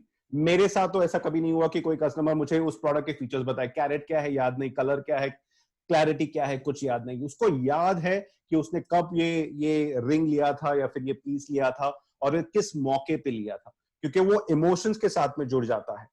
हर कस्टमर जो है लग्जरी सेगमेंट में प्रोडक्ट नहीं खरीदता, वो उस प्रोडक्ट में अपने आप को ढूंढता है, अपना वजूद ढूंढता है, अपना स्टेटस ढूंढता है, अपना रेप्यूटेशन ढूंढता है। तो क्या आप उसको वो रेप्यूटेशन जो है वो दिखा सकते हैं आपके प्रोडक्ट में? आपका प्रोडक्ट हीरो नहीं है, आपका कस्टमर जो है वो हीरो है, और आपके कस्टमर को आपको हीरो बनाना है आपके प्रोडक्ट दिखा के। तो मेरी एक आदत है, मुझे जो चीज बहुत पसंद आती है मैं उसका बहुत सारा रिसर्च करता हूं। मैं अगर आपको एक छोटा सा एग्जांपल दूं तो मैं फिल्म्स देखना बहुत पसंद करता हूं, मूवीज देखना बहुत पसंद करता हूं। जैसे मैं मूवीज देखता हूं तो फॉर एग्जांपल 3 इडियट्स एक मूवी आई थी बहुत सालों पहले, मुझे बहुत पसंद आई थी। मैं उस मूवी के बारे में बहुत सारी रिसर्च करता हूं। तो वो मूवी कैसे बनी, किसने बनाई, उसका जो रिव्यूज है, उसके एक्टर्स के जो इंटरव्यूज हैं, बिहाइंड द सीन्स क्या चल रहा था, वो सारी चीजें में मैं इंटरेस्टेड हो जाता हूं। और जब भी मैं दोस्तों के साथ में मिलता हूं, अगर दोस्तों ने भी वो पिक्चर देखी होगी तो सब लोग जो है उस पिक्चर के बारे में बात करते हैं कि आमिर खान ने अच्छी एक्टिंग की, उसमें कॉमेडी अच्छी थी, स्टोरी अच्छी थी। मैं जो है उसमें जो अलग अलग चीजें थी वो उनको बताता हूँ। मैं बताता हूँ कि ये जो कॉलेज है वो IIM बैंगलोर है। मैं बताता हूँ कि आमिर खान जो है वो उसी हॉस्टल में ठहरा हुआ था और शूटिंग के दौरान। तो सब लोग जो है अपनी बात बंद करके मेरी बात सुनना शुरू कर देते हैं। इसलिए नहीं क्योंकि मेरे पास ज्यादा इंफॉर्मेशन है, बल्कि इसलिए क्योंकि मेरे पास इंटरेस्टिंग इंफॉर्मेशन है, मेरे पास कहानियां हैं, मेरे पास स्टोरीज हैं। तो ये स्टोरीज जो है आप आपके प्रोडक्ट के बारे में बता सकते हैं कस्टमर को, और ये स्टोरीज से ही कस्टमर जुड़ते हैं। कस्टमर्स को ये स्टोरीज चाहिए होते हैं अपने इस प्रोडक्ट के बारे में। तो एक बहुत अच्छी चीज जो हिमांशु जी ने कहा वर्बल कम्युनिकेशन के बारे में, और उन्होंने कहा कि ऑसम जो वर्ड है वो बहुत ज्यादा यूज होता है। I completely agree. इंग्लिश में अगर कोई चीज आपको अच्छी लगे तो वो ऑसम ही होती है, इसके अलावा कोई वर्ड्स नहीं होता। तो उन्होंने कहा कि आपकी जो कम्युनिकेशन है वो अगर आपको बढ़ानी है तो आपको और ज्यादा वर्ड्स जो है वो ढूंढने पड़ेंगे। तो वो वर्ड्स कहाँ से आएगा? तो एक सजेशन मेरा ये है कि आपको भी मेरी तरह बिहाइंड द सीन्स जो है वो जाना पड़ेगा। बिहाइंड द सीन्स तो हम लोग प्रोडक्ट के बारे में 4 C's जानते हैं, उसके प्राइस के बारे में जानते हैं, लेकिन उसके अलावा हम क्या जानते हैं? क्या हम जानते हैं कि किस डिजाइनर ने उसको डिजाइन किया था और उस डिजाइनर का क्या इंस्पिरेशन था, उसने क्या सोच के जो है वो डिजाइन वहां पे क्रिएट किया? हिमांशु जी बोल रहे थे उनके पास काफी अलग अलग एक्सपीरियंस है, मैन्युफैक्चरिंग का है, रिटेल का है। तो क्या ये एक्सपीरियंस से आप कुछ ना कुछ सीख सकते हैं जो आप कस्टमर को बता सकते हैं? क्योंकि कस्टमर को ये प्रोडक्ट इन्फॉर्मेशन के अलावा जो बड़ी इन्फॉर्मेशन है, जो इंपॉर्टेंट, जो इंटरेस्टिंग इन्फॉर्मेशन है, अगर आप वो पैकेज करके देते हैं तो वो कस्टमर ज्यादा इंटरेस्टेड रहेगा वो चीज लेने में, क्योंकि उसमें वो खुद को ढूंढता है और उसे बड़ी खुशी होती है वो चीज से अटैच करने के लिए। तो remember luxury segment is different and her product का जो है कोई ना कोई स्टोरी है। ये स्टोरी जो है वो आपको ढूंढना पड़ेगा। इस स्टोरी ढूंढने के लिए आपको थोड़ा सा बिहाइंड द सीन्स जाना पड़ेगा, और जब आप वो समझ जाएंगे तब ऑटोमेटिकली यू विल नोटिस कि आपके पास और ज्यादा इंटरेस्टिंग इंफॉर्मेशन है कस्टमर को पैकेज करके देने के लिए। So those are the 6 points. एक जल्दी से समरी में कर लेता हूं। तो सबसे पहला पॉइंट जो हमने कल कवर किया था which was get used to rejection, ना सुनने की आपको आदत डालनी पड़ेगी, डीमोटिवेट नहीं होना है, अज्यूम नहीं करना है। सारे इंपॉर्टेंट कस्टमर हैं, सारे कस्टमर्स आपके लिए वीआईपी कस्टमर्स होने चाहिए। ओनर की माइंडसेट लेके आपको चलना है, एम्प्लॉय की नहीं। कोई जॉब नहीं होता, सब जॉब जो है वो इंपॉर्टेंट होता है।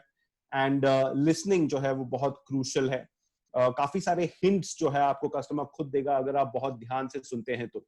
कोई भी ट्रांजैक्शन जो है, सेल्स ट्रांजैक्शन, क्योंकि हमें लगता है कि हम सब्जेक्ट मैटर एक्सपर्ट है तो हम बहुत ज्यादा बात करते हैं, लेकिन वो टाइम गुजर चुका है। अभी हम सब्जेक्ट मैटर एक्सपर्ट नहीं है, कस्टमर के पास इंटरनेट है, उसके पास बहुत सारा इंफॉर्मेशन ऑलरेडी अवेलेबल है, वो रिव्यूज पढ़ के आता है और काफी लोगों से पूछ के आता है, तो उसके पास ऑलरेडी काफी इंफॉर्मेशन है। आप कस्टमर की सुने, कस्टमर को 80% बात करने दें, आप सिर्फ 20% बात करें, और उस 80% के जो वो बात करेगा उसमें आपको काफी सारे ऐसे पॉइंट्स मिलेंगे जहां पे आप उसको अलग अलग प्रोडक्ट्स जो है वो बता सकते हैं। उसके अलावा बहुत ही इंपॉर्टेंट चीज जो है, आपके प्रोडक्ट के साथ आप प्यार करें। आप जो चीज में प्यार करते हैं उसी चीज को आप बेच पाते हैं, तो it is important that you love every product. And finally जो है, इमोशंस का इस्तेमाल करें बेचने के लिए। लॉजिक जो है, logic is not useful in sales. Emotion से कस्टमर खरीदता है तो इमोशंस को ही अपील करें। So those were my 6 points. I hope you will be able to apply. इसको अप्लाई कीजिए, इसको इम्प्लीमेंट कीजिए, एंड आप देखेंगे कि कैसे आपके लाइफ में भी काफी सारा ट्रांसफॉर्मेशन होगा, and you will start getting better. Thank you so much. Over to you, Naveen. Thanks a lot, Joy. You made Thank my you. job so difficult. Actually, everybody, if you all think what Joy spoke, जो भी उसने बात किया, आप connect करते हैं तो आपके जो बॉक्स है ना, उसमें नीचे एक रिएक्शन बॉक्स है, वहां पे एक स्माइली है। या तो आप ताली बजा सकते हो या थम्स अप कर सकते हो। So everybody, I just give you 5 seconds, you can just go to the reaction box, या तो थम्स अप या ताली।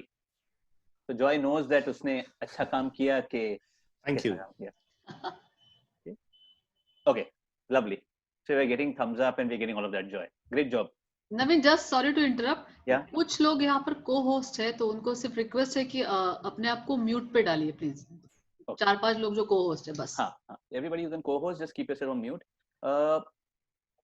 Before ये पूरा जॉय ने जिस तरह से ये समझाया, ये 6 जो स्टेप्स थे और ये जो पैशन था स्टोरी टेलिंग से स्टोरी सेलिंग पे आने का, और एक्चुअल रियल लाइफ एक्सपीरियंस अंदर डाल दिया ना, इतना इंटरेस्टिंग हो गया कि जो मैं बोलने वाला हूँ नेक्स्ट, ऑनेस्टली मेरे को इतना मजा नहीं आ रहा है वो बोलने में, बिकॉज इट्स लाइक एक क्रिकेट मैच देख रहे हैं और सचिन तेंदुलकर खेल रहा है और वो चौके छक्के मारते जा रहा है और अभी खाली 17 रन बाकी है। ओके, आपके पास 4 ओवर बाकी है और 17 रन बाकी है। सचिन ने पूरा काम कर दिया, लेकिन सचिन को रिटायर होके आउट होना पड़ता है। अभी कोई भी आके 17 रन मार देगा, कुछ फर्क नहीं पड़ता है। So that's the position Joy ने मेरे बना दिया है कि अभी मैं कुछ भी करूंगा ना, really doesn't matter kind of thing. But जो मैं शेयर करने वाला हूँ ऑनेस्टली वो इम्पोर्टेंट है। It is theoretical but it is very important, because वो एक्चुअली आपको अपने जॉब का प्रोफाइल एक्चुअली समझाएगा कि मेरी उम्मीद, मेरे बॉस की उम्मीद, मेरे दुकान की उम्मीद, मेरे एनवायरनमेंट की उम्मीद मेरे से क्या है। मैं अपने आप को सेल्स पर्सन बोलता हूँ, लेकिन सेल्स पर्सन का ज्वेलरी की दुकान में रोल क्या होता है, that's what I want to share with you.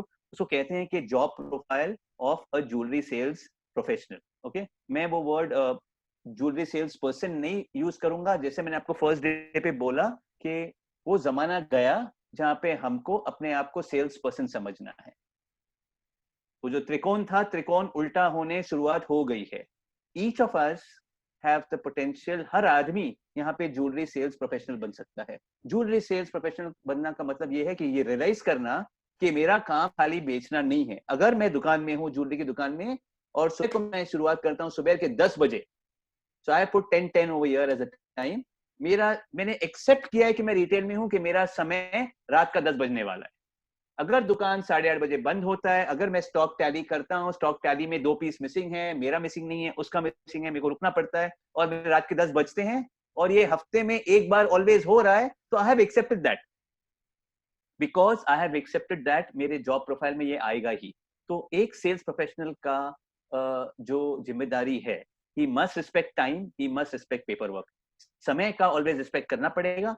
Paper work जो है, हर काम में पेपर वर्क होता है, हमारे काम में भी कुछ ना कुछ पेपर वर्क होएगा, उसका हमको रिस्पेक्ट करना पड़ेगा। हमारा जॉब प्रोफाइल में 4 अलग अलग चीजें हैं। तो when you are a sales person और आप सेल्स पर्सन से ज्वेलरी सेल्स प्रोफेशनल बनना चाहते हो, ओके, आप अपने आप को सेल्समैन या सेल्स गर्ल नहीं बोलना चाहते हो, आप अपने आप को ज्वेलरी सेल्स प्रोफेशनल बोलना चाहते हो, तो आपको 4 काम करना पड़ेगा, 4 काम की जिम्मेदारी लेनी पड़ेगी, ये 4 काम की। Okay, appearance responsibility. अपीयरेंस मतलब अगर मेरा काम है यूनिफॉर्म पहनना, तो यूनिफॉर्म संभालना भी मेरा काम है।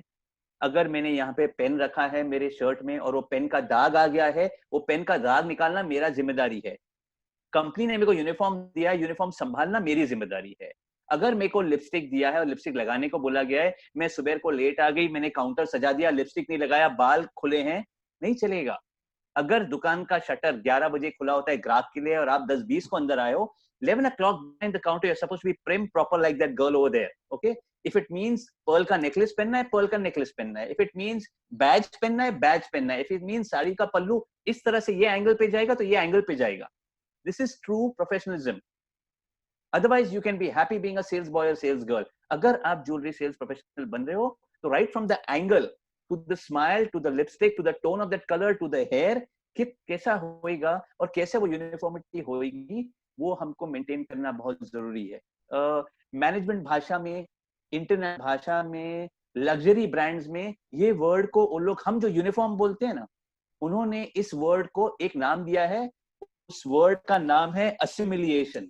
Okay, I just spell it out, ASSIMILIATIO, assimilation. ये असिमिलिएशन होता क्या है? असिमिलेशन का मतलब ये होता है कि अगर आप मनोहर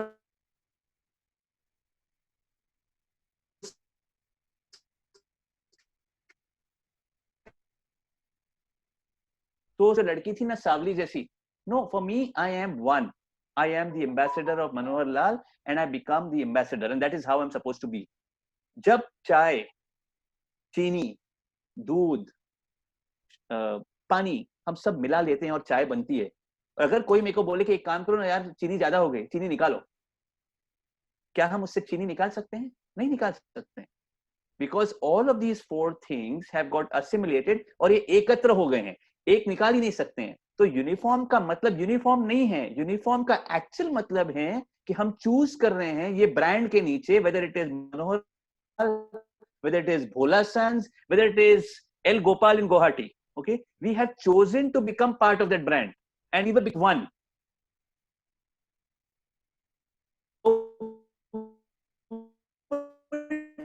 Should be able to question वो सब क्यों नहीं होता है, because हम सब सेम दिखते हैं।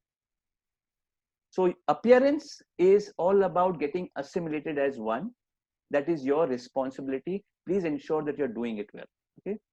The second responsibility. थोड़ा हिंदी में नवीन भाई, थोड़ा हिंदी ज्यादा, please. Sorry to interrupt you. No problem. Okay. दूसरा आता है sales and marketing responsibility. Sales and marketing का मतलब वो हमारा मेन धंधा है, सेल्स तो हमारा धंधा है, वो ही हमारा काम है, लेकिन वो छोड़ के बाकी के 3 भी मैं समझा रहा हूँ। मेन काम सेल्स है, लेकिन सेल्स के साथ साथ मार्केटिंग में भी हाथ बटाना हमारा जिम्मेदारी हो गया है, बिकॉज मार्केटिंग पहले जैसा ना रहा। ओके, 3 साल पहले, 5 साल पहले, 7 साल पहले मार्केटिंग का मतलब होता था एडवर्टाइजिंग, के अखबार के एड होते थे, होर्डिंग होती थी रास्ते पे और वो देख के लोग आते थे। अभी मार्केटिंग का मतलब हो गया है Facebook, Instagram, Pinterest, social media. लोग वहां देखते हैं, लाइक करते हैं, लोग आके आपको पूछते हैं आपकी कंपनी के पेज पे क्या है, आपको जानना बहुत जरूरी है।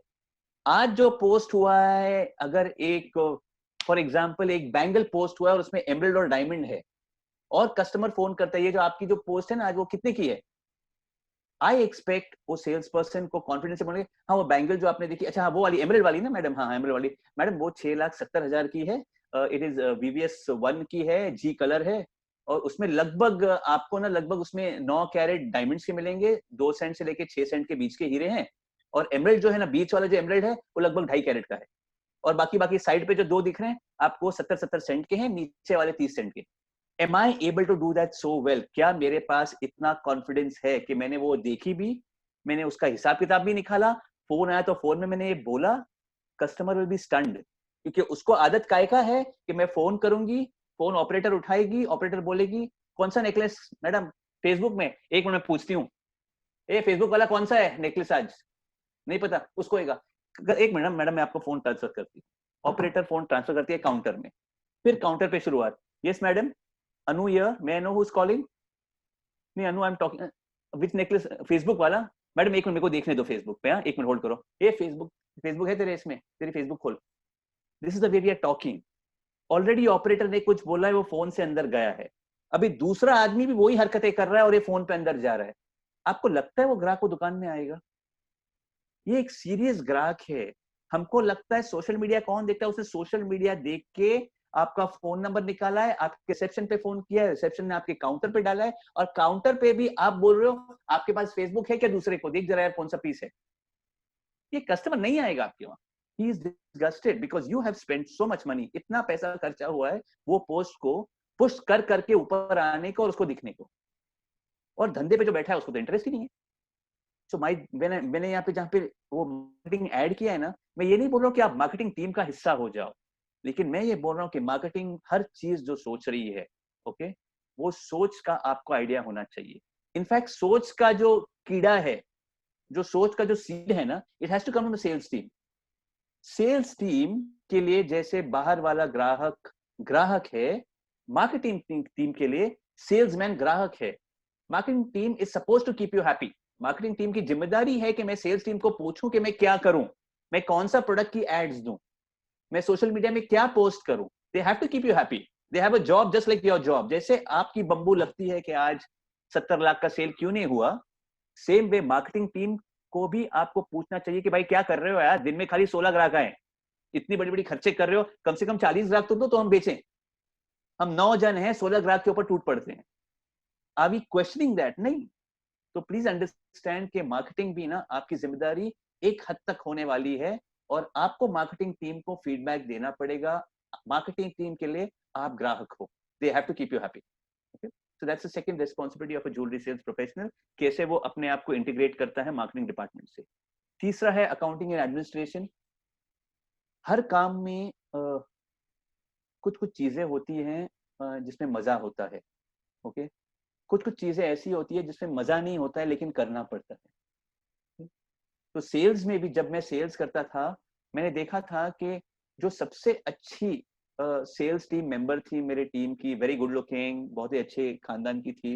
इनफैक्ट इतने अच्छे खानदान की थी कि सामने वाले दुकान में जब ज्वेलरी का दुकान खोला ना, इसके पिताजी भी डायमंड मर्चेंट थे, तो इसके पिताजी ने इसको बोला कि रिक्वेस्ट करके कि इसको 1 घंटे के लीव दो, मैं उसको मेरे साथ लेके जाना चाहता हूँ शॉपिंग में।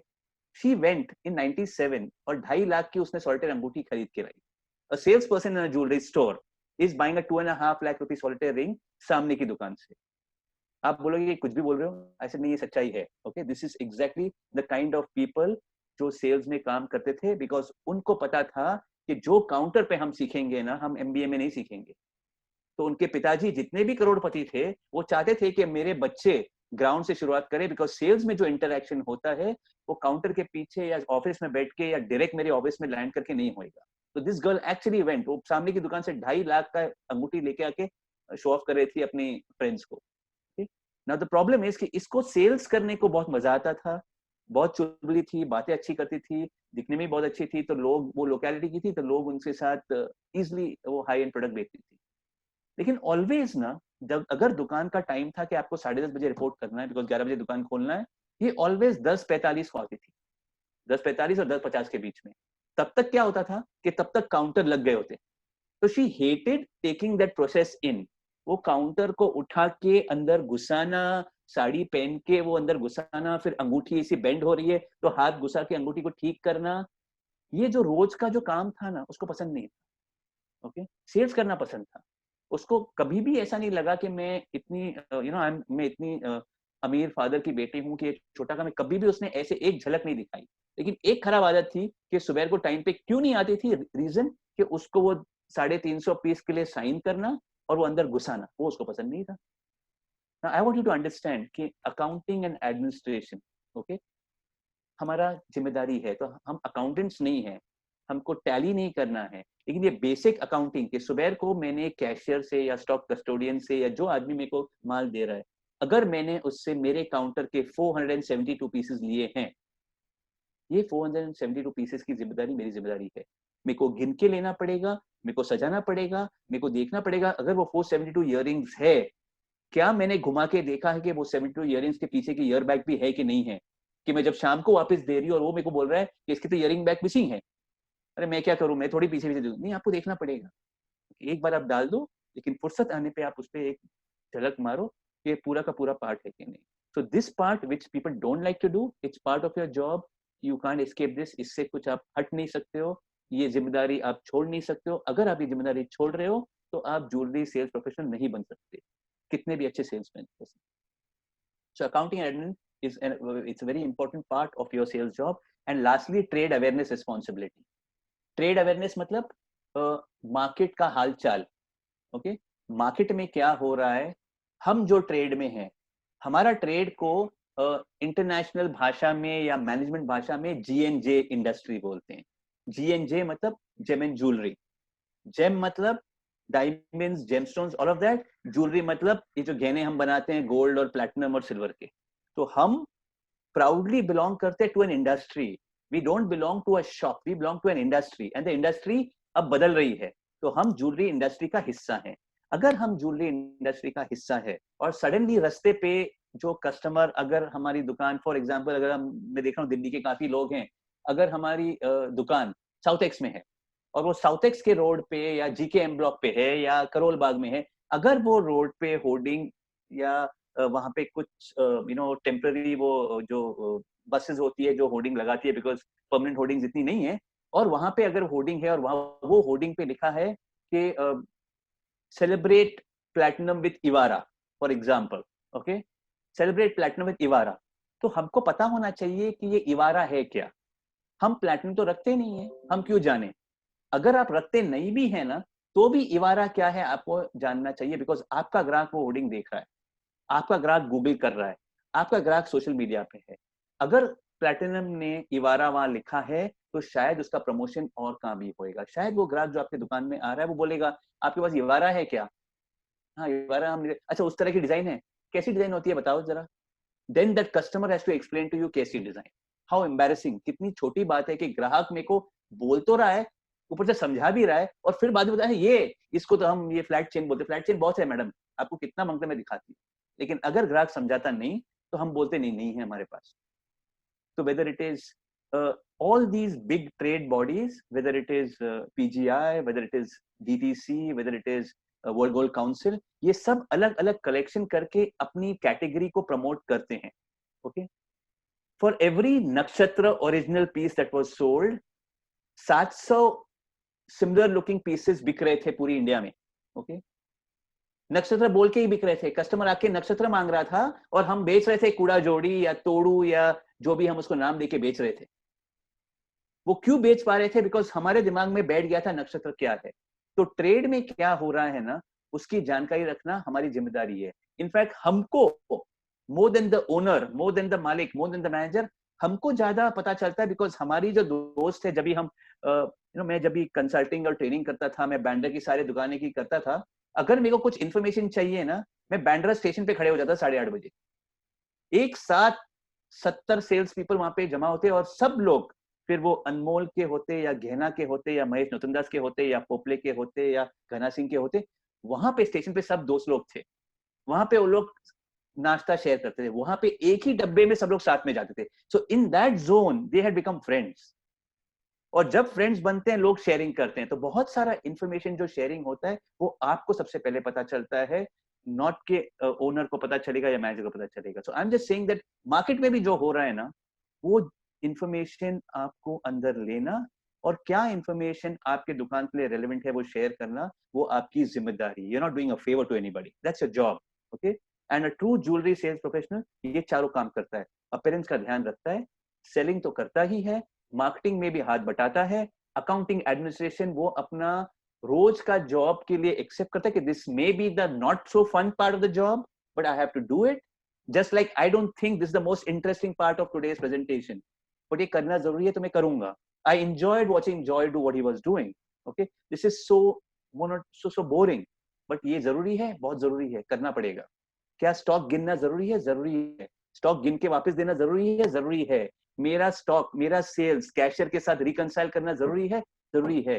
क्या मेरे को अच्छा लगता है? अच्छा नहीं लगता, लेकिन करना पड़ेगा, बिकॉज जब तक स्टॉक नहीं मिलेगा हम 17 के 17 लोग घर पे नहीं जाएंगे, बिकॉज जब तक स्टॉक टैली नहीं होता है हम किसको छोड़ते नहीं। So please accept these 4 parts of your job, appearance, sales and marketing, accounting and administration, trade awareness.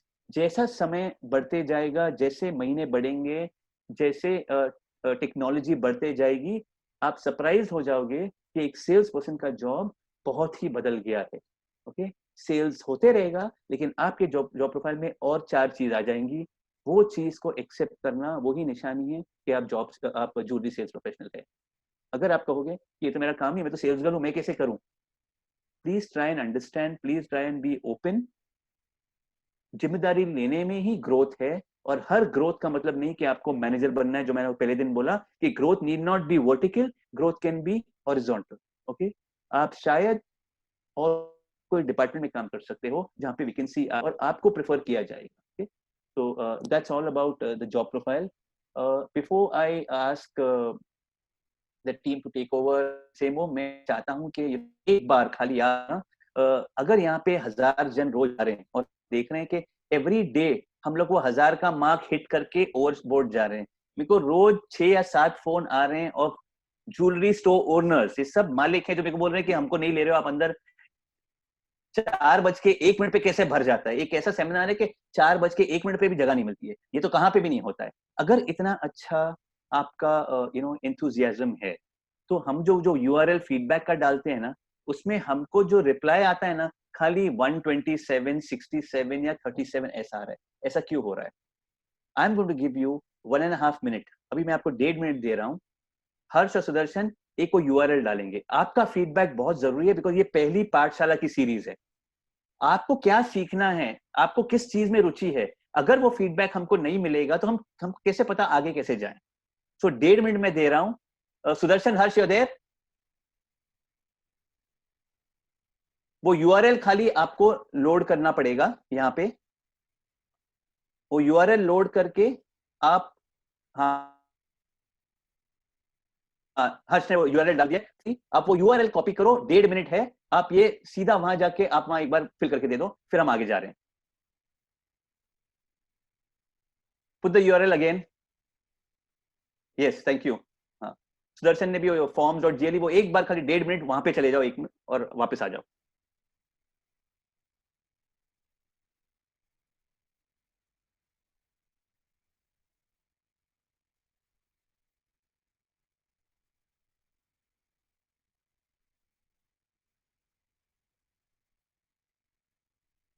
I am giving you 30 seconds वो फॉर्म भरने के लिए, फिर हम लोग रिज्यूम करते हैं.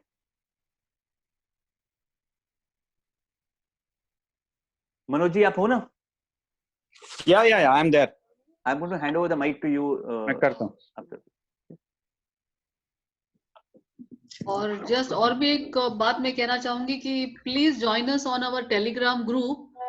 सुमित जी शेयर कर ही रहे हैं. सो Kranti ji, I'm constantly sharing. Yes, मैं देख रही हूँ. हाँ, हाँ. Okay, I think I'll hand it over to Manoj ji, to Sumit ji, Kranti ji. You all can take charge, and it was great. Thank you for having me. And I'm, I was very conscious of doing this. मैं खुद ही इतना conscious था कि हम कर पाएंगे नहीं कर पाएंगे, और मेरे को इतना मजा आया. जितना मजा आपको यहाँ पे आने को हो रहा है ना, उतना ही मजा मेरे को यहाँ पे आपसे शेयर करने में मजा आ रहा है. इन spite of a little bit of, मेरे को थोड़ा प्रॉब्लम भी हो गया था, बट मेरे को बहुत एंथुसियाज्म था कि मेरे को यहाँ आके आपसे शेयर करना है. Thank you Manoj ji. काफी अच्छे सेशन हुए Naveen ji. I am sure in spite of having थोड़े से आपके हेल्थ के प्रॉब्लम थे, बट लगा नहीं बिल्कुल किसी को भी. मनोज जी और सुमित जी भी मेरे से सहमत होंगे. तो Sumit ji, would you like to say something? Sumit, you're on mute. I think I leave all the talking to Manoj ji, क्योंकि वो ज़्यादा हैंडल करते हैं. I am happy in handling the technology. तो मैं खाली वो देखता हूँ. चलिए. Good evening everyone. पहले तो thanks to all the viewers जो हम लोग का मनोबल बढ़ाने के लिए, हमारा जो मन है कि हमने ये कुछ अच्छा काम कर रहे हैं, हमारे साथ पूरा देश है, तो ये इस चीज आप लोग ने हमको वो चीज प्रूव कर दिया, सो दैट कि हम लोग अभी बहुत लंबे प्लानिंग के साथ जा सकते हैं, कर सकते हैं. इस प्रोग्राम को करने के लिए सुमित जी ने जो दिन रात मेहनत की है, मैं आपको बयान नहीं कर सकता. उन्होंने 16 घंटे 18 घंटे काम किए हैं. क्रांति जी ने in spite of all busy schedule पिछले 5 दिन से, बहुत ही मुश्किल लॉकडाउन का टाइम है, आप समझ सकते हैं, वो एक लेडी हैं, फिर भी उन्होंने पिछले 5 दिन से मोर देन 15 आवर्स का काम किया है। नवीन जी, जिनके इनके पेट में स्टोन हो गया है, 3 दिन से वो तकलीफ में है, फिर भी उनके अंदर ये जुनून था कि नहीं, ये हमको एज ए एनजीओ काम करना है। ये देश में हमारा जो सेल्स फोर्स है ना, उसके लिए कोई नहीं सोच रहा है, नो वन इज थिंकिंग, और इस सेल्स फोर्स के लिए हमको कुछ करना चाहिए। और हम लोग ने आउट ऑफ द अपने थोड़े थोड़े पॉकेट मिला के इस प्रोग्राम को किया है, और इसके पीछे हमारा बहुत सारा थॉट प्रोसेस है जो हम लॉन्ग टर्म में जाएंगे। अभी धीरे धीरे आपको अनाउंस करेंगे, नेक्स्ट वीक भी हम आएंगे, हर वीक आने की कोशिश करेंगे, और एक एक को जेन्युइन, हमारा तो ये विचार है कि हम एक एक दुकान में जाके एक्चुअल में 1-to-1 तक ट्रेनिंग देवें कि आपको जो तकलीफ है वो चीजों को हम पूरा करें, and that you come to the next level. हम हिंदी में भी करेंगे, इंग्लिश में भी करेंगे, दूसरे रीजनल लैंग्वेज में भी करने की कोशिश करेंगे। बिल्कुल मनोज जी, ये काफी मतलब साउथ के हमारे काफी लोगों ने कहा है कि हिंदी हमें समझती नहीं, तो डेफिनेटली हमें रीजनल लैंग्वेज में भी करने की जरूरत है। जी जी। और आप लोगों को बहुत सारी पॉइंट है, जैसे आप बोलते हैं ना, हर एक दोस्त जरूरी होता है, ऐसे ही हर एक कस्टमर जरूरी होता है। जो ये सीखने को मिला, चाहे वो 10,000 का कस्टमर हो या 10 लाख का कस्टमर हो, वो बहुत जरूरी होता है। इसी तरह हर एक प्रोडक्ट जरूरी, मतलब हर प्रोडक्ट के लिए एक ना एक कस्टमर बना है। ये जो हमने सीखा है ना, हम बहुत देखते हैं दुकान में हमारे ओनर लेके आते हैं ये एग्जीबिशंस और वगैरह से प्रोडक्ट खरीद के, उसमें से 5 प्रोडक्ट हम बोलते हैं नहीं सर ये तो नहीं चलेगा, ये नहीं समझ में आ रहा। उनके पीछे कोई थॉट प्रोसेस होता है। वो कोई अपने घर के लिए ज्वेलरी नहीं बना के लाते हैं ओनर खरीद के, वो आपके लिए लेके आते हैं, ये सोच के आते हैं कि कुछ माइंडसेट करके आते हैं। तो हर वो प्रोडक्ट किसी न किसी के लिए सोच के आते हैं। आपका फर्ज बनता है कि वो प्रोडक्ट को आप सही कस्टमर तक पहुंचा के ले जाएं। और एक चीज आप कल जो मैंने बोली थी फिर से रिपीट करूंगा कि जो आपका दुकान है वो रियल घर है। मैक्सिमम टाइम आप अपने दुकान में गुजारते हो। आपके ओनर्स हैं वो आपके, समझो ये वर्ड, माई बाप हैं। वो आपको किस तरह से संभालते हैं वो आप देखो। हो सकता है कभी गुस्से में, कभी दूसरे मूड में उनके तरह 10 प्रेशर रहते हैं, कभी अगर कुछ बोल दिया तो आप ये ना समझो कि वो आपको नहीं चाहते हैं। हर ओनर अपने जो वर्क फोर्स होते हैं, एम्प्लॉय को अपने बच्चे की तरह मानते हैं। तो उनकी रिस्पेक्ट करो आप, क्योंकि उनकी रिस्पेक्ट करोगे तो आप अपने आप को रिस्पेक्ट करोगे। रिस्पेक्ट मिलने के लिए और दुकान का रिस्पेक्ट बढ़ेगा। और कभी भी दूसरे दुकान से अपने को कंपेयर मत करो कि उस दुकान में ये प्रोडक्ट मिलता है, वहां का रेट ये है। हर दुकान का अपना एक यूएसपी होता है। आप अपने घर की खुद की अहमियत नहीं रखोगे तो आप आगे नहीं बढ़ सकोगे। तो ऐसी बहुत सारी बातें हैं जो ये ट्रेनर्स आएंगे, और अगली बार जो हमारा जो अगले वीक में है, शायद हम इस पॉइंट को रखेंगे कि जो कस्टमर कंप्लेन आते हैं उसको हम कैसे हैंडल करें। और भी हम पॉइंट्स आप लोग हमको सजेशन दें जिसको हम लेके अगले वीक कर सकें। स्पेशल थैंक्स टू नवीन जी, और आउट ऑफ द आज जॉय जो सुपर बोले, मैं इनको बार बार सुनना चाहूंगा। Really I am in love with Joy. Selling है ना, इन लव विद प्रोडक्ट। आप सही में प्रोडक्ट को लोग बोलते हैं ना, जैसे आप अपने अर्धांगिनी की तरह, अपनी वाइफ की तरह प्यार करो, उसको संभालो, उसको अच्छे से संभाल के रखो, जितना साफ करके रखो, हमेशा देख के रखो, तब आप उसको समझ सकोगे। तो जॉय ने जो बोला रियली माइंड ब्लोइंग। मैंने आज तक मेरी लाइफ में ऐसे ट्रेनर हमको नहीं थे जो इतना बेसिक तरीके से उन्होंने समझाया। तो बहुत सारी चीजें हम करेंगे लॉन्ग टाइम में, बहुत ज्यादा वक्त नहीं लेते हैं। थैंक यू नवीन जी, आप जितने ही अच्छे दिखने में हैं उतने ही अच्छा बोलते हैं। कहा ये कुछ नहीं है यहाँ पे, टोपी पहन दे। एंड थैंक यू सुमित भाई, टेक्निकली आज आपने फेसबुक लाइव भी कर दिया क्रांति जी के साथ मिलके। थैंक यू सो मच, और thank you our viewer. And Manoj ji, we should also thank अपने जितने गेस्ट लेक्चरर आए हैं। Thank you so much. जी जी, शंकर जी, संजय कोठारी जी, बाबू जी, आनंद जी, आज हिमांशु जी, सुभाष जी ने काफी कहा। तो आई थिंक इन सबके जो सार हमें मिला है वो बहुत अच्छी हमें शुरुआत मिली है। और हम जल्द ही अगले हफ्ते का पूरा प्रोग्राम लेके आपके सामने हाजिर हो जाएंगे। तो शुक्रिया, thank you Manoj ji, thank you Sumit ji, thank you Naveen ji, thank you all the viewers. Kranti ji, I am stopping Facebook live now. Yes yes, हाँ जी, ओके, चलिए। नेक्स्ट वीक हम वापस जरूर मिलेंगे। आप सब टेलीग्राम ज्वाइन हो जाएं। आपके ओनर्स हमारे व्हाट्सएप ग्रुप में हैं, जो ओनर्स नहीं ज्वाइन हुए हैं व्हाट्सएप ग्रुप में, वो ज्वाइन हो जाएं। उनको हम आगे के जितने स्ट्रेटजी हैं उसमें हम बताएंगे कब कब हम कौन सा प्रोग्राम करने वाले हैं। हम फ्यूचर में, हमारी इच्छा है कि हम ऑफलाइन भी आपके दुकान तक आके ट्रेनिंग दें। Thank you very much, thank you very much, thank you, bye everyone, thank you, bye bye bye.